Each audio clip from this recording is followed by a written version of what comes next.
La, la, la. April 19th. Is it though? Tomorrow it is. But today's your birthday. It is. So. But tomorrow it's not his birthday anymore. No. Just remember that. So happy not your birthday because it's April 19th now. But this comes out tonight. So it's still April 18th, right? Yeah. But the comics are coming out April 19th. Are you rolling? We're back. Okay. We're back. Welcome to an all new edition of CBFU from the shop. All new, all different. All different, all new. This shirt is different. These scrubs are pretty much the same. Actually, the same exact scrubs. Haven't changed. Never. Since like 4 months ago. But the comics are different. I smell like an old homeless man. Yeah. I'm so sorry. It's true. It's true. I guess I'm starting. You start. Fine. Yeah. I guess first we'll start with Lowkey first. Yeah. But Don't want to get Lowkey, but a banger. We'll start with Redneck here by was it Donnie Cates and Lysandro Esterin. How do you like that pronunciation? It was very good. I would have like the way you pronounce. I would have butchered that completely. Yeah. So. But I did butcher pronunciation. Yeah. So No. I guess whatever. Yeah. So this book is, you know what? It's actually we were talking about it before. It reminds me of Jason Aaron. Actually, specifically, it reminds me a lot of Southern Bastards. Yeah. Even though it's like totally. It's like Southern Bastards with vampires. With vampires. Yeah. Pretty much. You know, it's actually a book about redneck vampires. I mean, it doesn't get any more obvious than that. Yeah. And actually, the first issue is actually pretty good. The art is actually awesome in it. And so the book takes you through, I guess, this family of vampires, specifically in the South, and they Texas. It's Texas. That's right. Because they make plenty of racist remarks about when it was ruled by the Mexicans. Lots. Right? Uncomfortably so. Not for me. Factual stuff. And from there on, like, the boys get into trouble. I won't spoil anything, but I would actually highly recommend it. I had a lot of fun. What you think? Yeah, no, it was good. I agree with you. It's like it does feel like Southern Bastards. Even the art reminds me of a little bit of Southern Bastards. The dialogue. Yeah, everything. It's really good. Donnie Cates, he did the other. Has another book called God Country out, which is also really good. Yes. That's like a couple issues in, I think, and that's also worth checking out. Also reviewed here from the shop, I believe. Did we? I thought we did. Was that like the last? It might have been. Yeah, I think it was. Yeah. I think it was. I think it was like one of the last. Yeah. But this is good. It's good. Well worth your time and money. It's a good first issue. It introduces the characters and should be interesting. I could have made it up. I know you're confused. Yeah. I could have made it up. No, but I totally. But back to your point, I totally agree. It was a totally good book. I go ahead and give it a good 8 out of 10 Lugos. Yeah, 10 Lugos. Solid 8 out of 10. Solid 8 out of 10. Not just 8 out of 10. Okay, our next book is from Marvel. This is Nick Fury #1 by James Robinson. And is it like Madonna? His name is Akko. I guess it's like Madonna. It's just one word, Akko. Akko. It's like Fredo. I don't. You don't have a last name. No, I don't know how to pronounce his name, but his art is very, very good. I don't think I've seen his stuff before. I might have seen. I'm not sure, but it's really good. It's like we were talking before. It's like a mixture of like J.H. Williams III, and Sam was saying like 70s style like Steranko, and it is just like a cool spy book. And if you're worried like. For me, James Robinson either does really, really good books or really, really, really terrible books.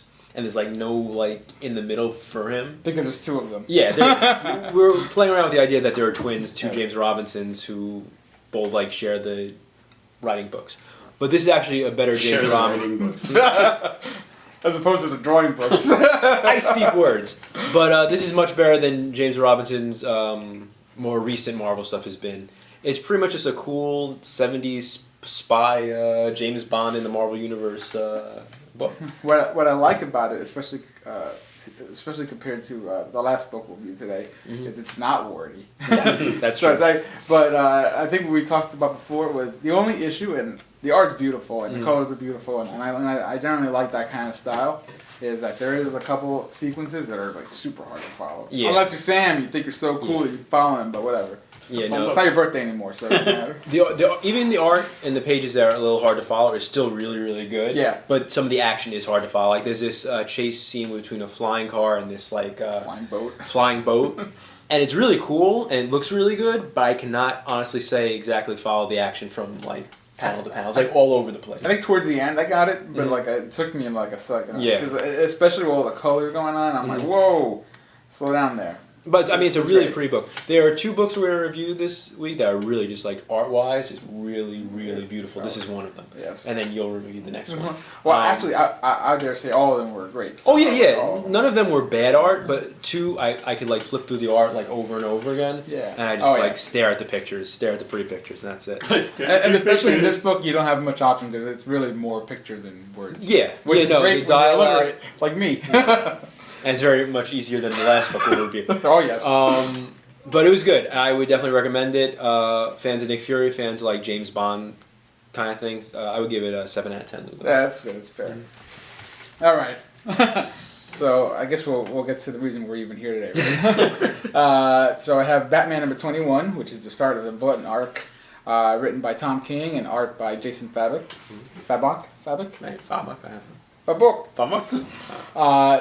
So the story picks up like right where they left off with a Batman and Flash agreeing to look into the Button case, and starts off with Batman actually has he has Psycho Pirate's mask, and the Button reacts with the mask, and from there you get a few surprises. I actually don't want to. There's actually a lot of the issue is just a spoiler, so I can't say much, except that what's really impressive, and I like it when, and there's another issue of, I forgot what comic that did something similar. The whole thing takes place in the span of a minute, right? So, and I love concepts like that. And aside from that itself, which is pretty cool, the art, obviously, he does no wrong, and it's beautiful in this issue. Yeah. Even like from the first page, there's a character that appears that I wasn't expecting to appear. Yes. And she was just there, and it's like, okay. All right, okay. Yeah, that was cool too. Cool. Yeah. But it's like you can't say. Yeah, you cannot say anything. Yeah, no, it wouldn't be a spoiler, but it was really, really good. And so that said, like it's messed up because it is probably the best book we read, but all I can say is read it. I mean, which if you're following any of the Reed books, you're gonna read it anyway. Because this is the next piece of the puzzle. Yeah. And the art by Jason Fabok, I mean, you said it before, but I mean, it is just beautiful. I mean, just crisp, clear, and just really, really good. And you should probably buy the lenticular covers right here at Manifest Comics. Because it's just really cool. I don't know if the video, I don't know what it looks like on video, but it's really cool. If I do it right, it'll do it. I probably wasn't doing it right. So you're just shaking the book. Just shaking the book. You shake it. It's like an Etch-a-Sketch. It's like a baby. But no, it's really. It's like really don't shake your baby. Don't shake babies. That would be a mistake. And don't shake Discovery. Yeah, no. That's even a bigger mistake. Yes. That said, I'm gonna give the book a good 10 out of 10, just mostly because of the hype. Yeah. But also because of the great issue. Yeah, no, it was really good. Okay, our last book of the week. This is the beginning of Marvel's next event. This is Secret Empire number 0.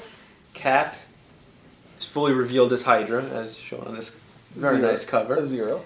This is by Nick Spencer and Daniel Acuna, and Rod Rice are on art. Rod Rice just does the prelude. The rest is by Daniel Acuna. Okay. One thing I will say about this book, and we're talking about it, is very wordy. Very. Nick Spencer loves his dialogue. Oh yeah. Loves his dialogue. But it also is. I liked it. It's really good. I was almost ready to drop Cap. Honestly, there was the first issue I read with Hail Hydra, and I wasn't really feeling his Sam Wilson run. Yeah. I said I'm done. But someone suggested that we read the first couple of the Hydra storyline, and it's actually really, really good. And this is actually an event I'm actually looking forward to for Marvel, as opposed to Civil War 2 and other things. Right. Actually, as somebody like I actually haven't read any of this Cap so far, and actually considering this issue, I kind of want to go back now because the issue is actually excellent, honestly. Yeah. As wordy as it is, and as long as it is, and as drawn out as some of it is, it's great. I mean, not to say that he couldn't have cut down some of the dialogue, but it's just very wordy. I mean, it's very. But he just loves words, I guess. Not me. I don't. I can't read them. So. No. But I like the action in the book and the art in the book. Also, like the art, maybe out of all 4 of them, it might be the I don't want to say the weakest. It's just the most plain, maybe. Yeah. But it's still great and solid, and all the action in the book is great, and actually the story takes it kind of takes a little bit of a twist. Like, at least it doesn't end the way I think it's gonna end, or there's a point where you think you know how it's gonna end, and it stops, and then it goes a kind of a slightly different direction, and that's pretty cool. I mean, it's really just it wasn't a straight line. All of Cap's like plans coming together. Yeah. For those who haven't like been reading the Cap things, there was a Cosmic Cube, and it changed Cap's history. So now he was Hydra. And besides all of that stuff, Nick Spencer also uses some Hickman-like toys that Hickman hasn't been using in a while, like some from his Shield run. Right. In this issue and like the last like issue or two of the regular Cap run, and it's just exciting just to see those toys being used and everything. And it's just really cool. I mean, the Marvel universe. I mean, it seems like they're in trouble. Yeah, like a real sense of danger, unlike other. Actually, the first time since maybe the Hickman run. Avengers, where I'm like, okay. And talking about really good art, I've seen some preview pages from like the issues coming up, like Sarantino's art and McNiven's art, and it looks really, really good. Some of the Sarantino pages, come on, beautiful. That's just next level stuff. So I'm looking forward to that too. So I would give it 8 out of 10 Lugos. That's solid. Yeah. Right. Yeah. Some good books. That's a great week for comics. Yep. And I'm sure there are other books, I can't see them right now, but there are a lot of other good books. There's another Cap issue. I think Green Arrow starts the Star City arc. Yeah, there's always a Superman issue, whether it's Action or Superman. One of those is coming out. They're always good. So a lot of other good comics. Come on down to Manifest Comics to get some more comics. And say hi to Mike. Say comics one more time. Comics. Cool mix. And will we be back next week? Will we not? Who knows? We'll see. And we'll see. Who knows? Just remember, it's not Sam's birthday anymore. Yeah, so no. Don't say this is because if you're watching this on April 18th, it is Sam's birthday. So but wish it him doesn't happy matter. birthday. If it's April 19th, it's not his birthday anymore. So like take away any birthday wishes you might have wished him. It doesn't matter. But until next week. See ya. Bye bye.